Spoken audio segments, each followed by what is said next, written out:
Welcome back to our AI in 2026 series with Click. My name is Kevin Lazorek, and I'm the Chief Commercial Officer at Clear Intelligence. And I am Jim Smith. I'm a Technical Partner Manager for Click. In our first vignette, we zoomed out and talked about why 2026 is such a pivotal moment for AI, the shift from experiments in the lab to AI that's embedded in how teams work day to day. Today, we're going to go deeper on one of the most important pieces of that shift, Agentic AI and digital coworkers. What are they, what they can safely do, and how do you get started without creating chaos? I think it's important to sort of align on the terms, right? So it's so much more than a souped up chat bot.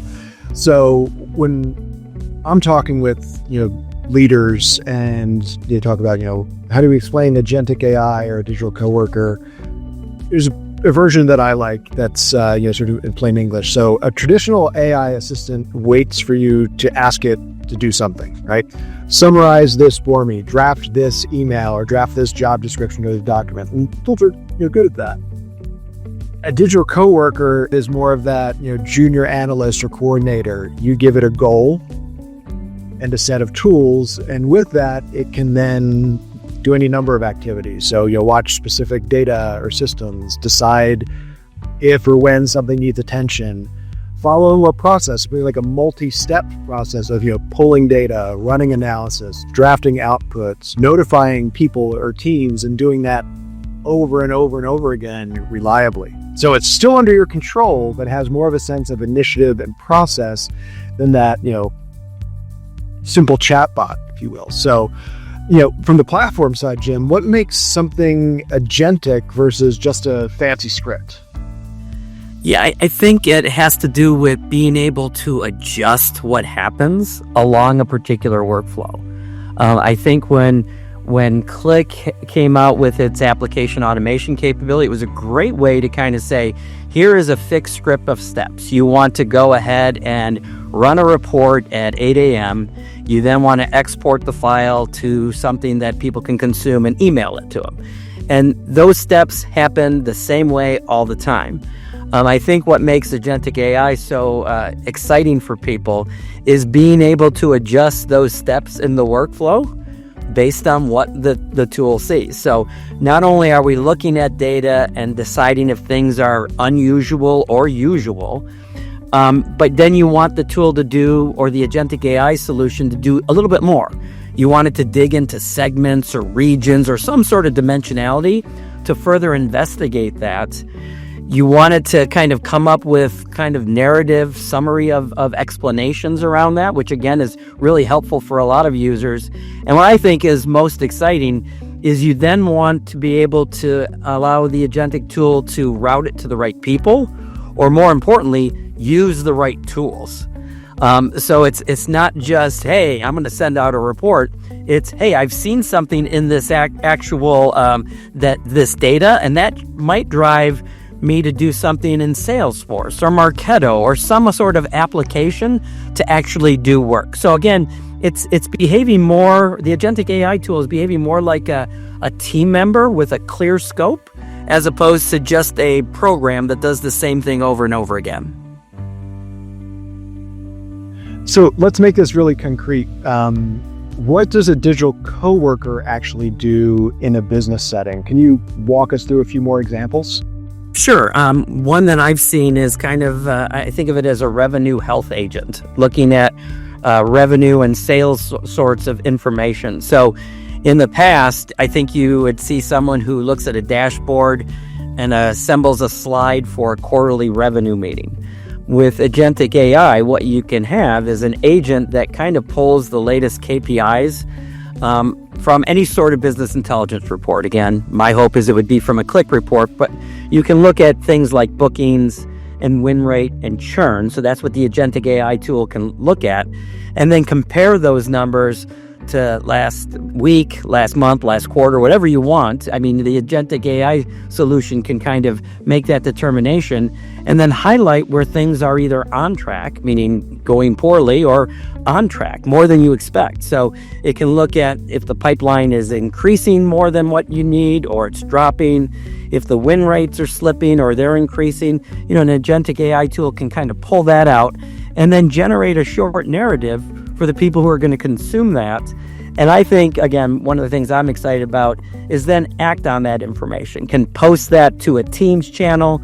It can send it to an email prior to a revenue call. It maybe take some actions in, let's say, a CRM system. But what I like about it is people still can discuss the results and make business decisions on that. But the repetitive data wrangling that's done is all done by the Agentic AI tool. Yeah, that's a great example. We're seeing in the sort of operations or supply chain line of business, we see a lot of interest there for things like a supply chain risk agent, right? So, like you were saying on the financials and growth side, a supply chain agent could be monitoring similarly key metrics like on-time delivery, backlog, inventory level, supplier performance, and then so it could be triggered when a threshold is crossed. Like, is there a spike in late shipments from a particular region or vendor? And then pull that deeper view. So what customers are impacted? Are there downstream orders or impacts in their supply chain? And what alternative routes or suppliers might be available to mitigate that? And then push out a concise alert with recommended or potential actions to the operations and account teams. So again, you don't want to hand off the decision making, but you're taking a lot of that detection and first wave analysis off the team's plate. And by automating it, doing it earlier with the agent, so you're identifying those challenges, earlier in the process, so you can be ahead of them. Absolutely. Are there other business cases that you would also want to call out? Yeah, I guess, very similar in the fact that customer experience, kind of what you're doing is a very similar thing. You're tracking the KPIs that are important for that. So around customer experience, it's things like customer feedback, ticketing, NPS scores. So again, what you're doing is you're allowing the Agentic tool to kind of monitor those, allowing the Agentic tool to kind of see emerging themes, like are there complaints about a new feature or long handling times in a queue, and then correlating those themes to maybe operational data so that business users can see that and make better decisions about it. I think what you said that it applies to all of these business cases we've talked through, Kevin, is you're not kind of telling the business user they're not making decisions anymore. You're just taking the mundane process of pulling out what's important and just giving them that information so that they can really start to make those business decisions with better information. Yeah, for sure. And I think even though we had, the revenue health, supply risk, customer experience, three, different areas of the business, there are some, patterns through each when we think about those from an agentic perspective. Each agent has a clear scope, right? So there's a revenue health agent, a supply risk agent, a customer experience agent in your most recent example. It has a trusted data source like Click, where it knows where the governed metrics are, a repeatable process to watch, analyze, summarize, and then notify out, and then a human owner, the most important piece, who's going to review and act upon what is produced. And that's really a key step that we see. And that leads into very often the next topic we lead into around risk and guardrails and ownership, because it all sounds so powerful, but when we're talking with business leaders, it's like, okay, but what about the risk? What if the agent does something it shouldn't, right? Either through a hallucination or it just makes a mistake. What are the guardrails we should have in mind? And generally, we talk about four primary buckets of the guardrails.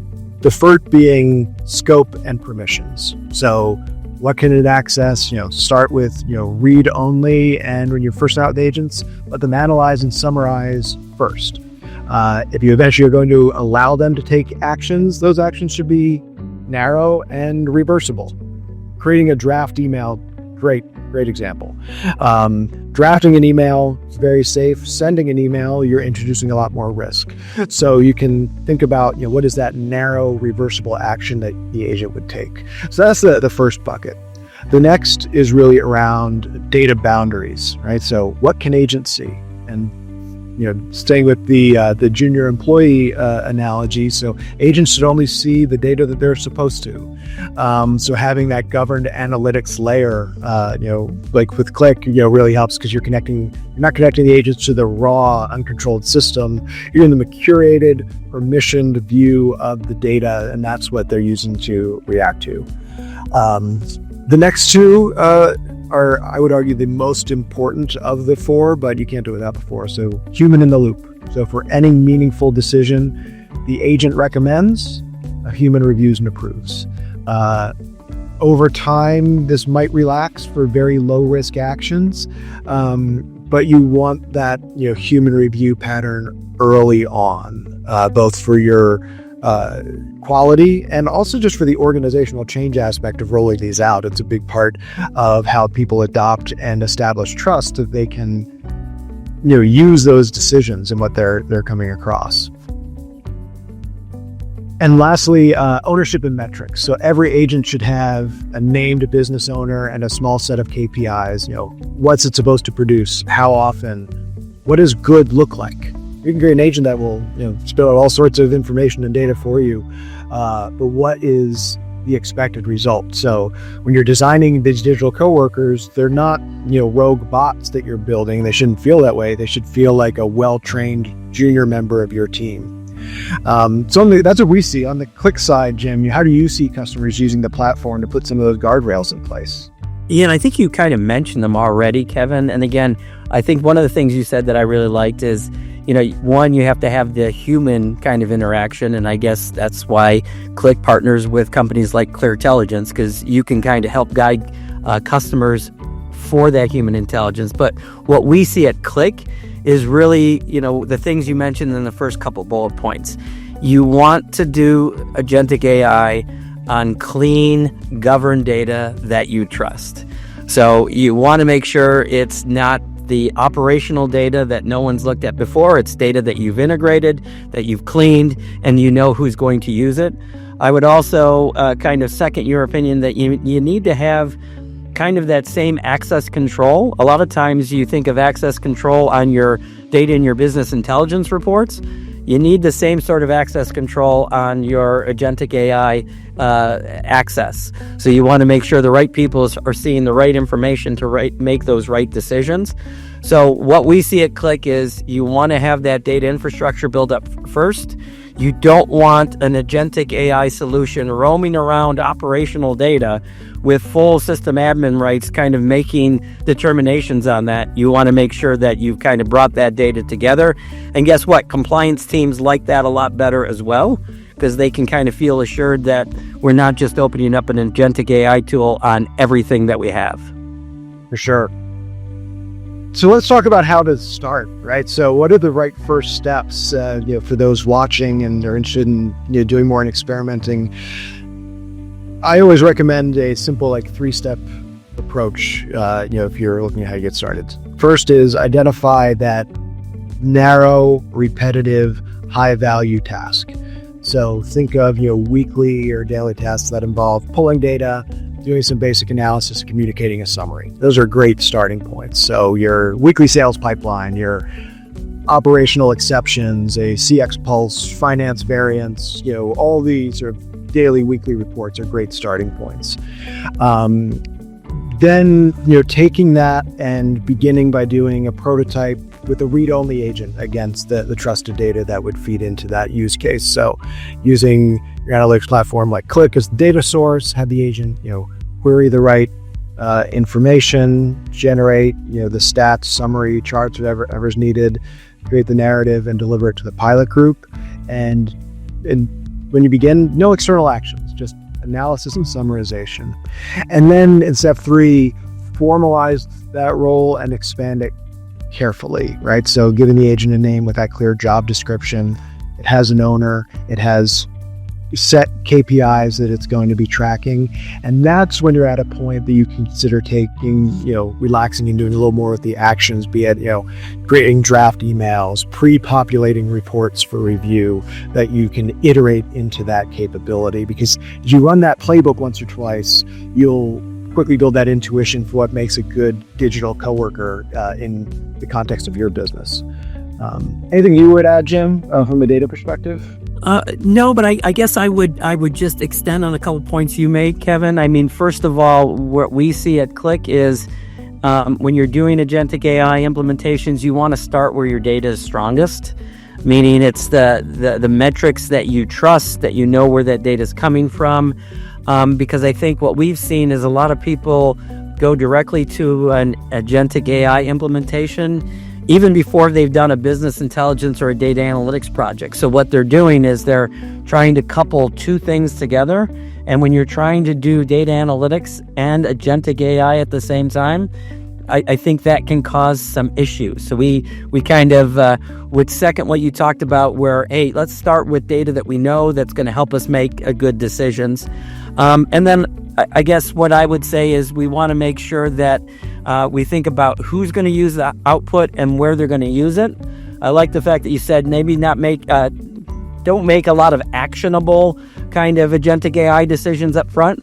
Just make sure that you're able to get the output to the people who can consume it where they want to consume it. And I think that's a great place to start with an agentic AI project. Yeah, so to bring this all together, agentic AI and digital coworkers are really about giving AI a clear role in your business that's focused, constrained, and powered by your trusted data and analytics. They don't replace your people. They handle the repetitive, data-heavy parts so your teams can focus on judgment and action. So, what we covered today is how to look at these coworkers, giving you some concrete examples and the guardrails you need to get started. In our next episode, we're going to zoom in on another critical piece, which is how augmented analytics and natural language experiences change the way leaders interact with data. And you're certainly covering how Click is making that feel less like a tool for analysts and more like a co-pilot for every decision maker. And thank you for joining us for this discussion. If you haven't done so already, if you add your name and email to the form on this page, we'll notify you when upcoming episodes are released. See you in the next episode.